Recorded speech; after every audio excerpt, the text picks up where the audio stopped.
Pakistan, Nepal, and Tajikistan. Landscape and also this environment, the climate, it's very similar to Gansu province. In Gansu province, and the technique or practice can be directly used in that area, particularly in the north part of the Pakistan. And we found that in the Pakistan, there are very shortages of the power. Pakistan, they have a lot of river.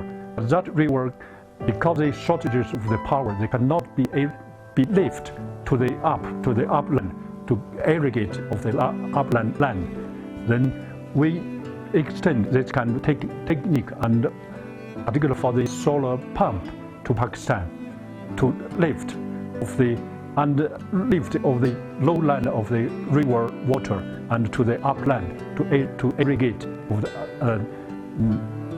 the upland crop and forage, and they can 2 or 3 times higher than without irrigation. So this also can guarantee of the food security, and also for the animals produce more forage for the animals, particularly during the winter.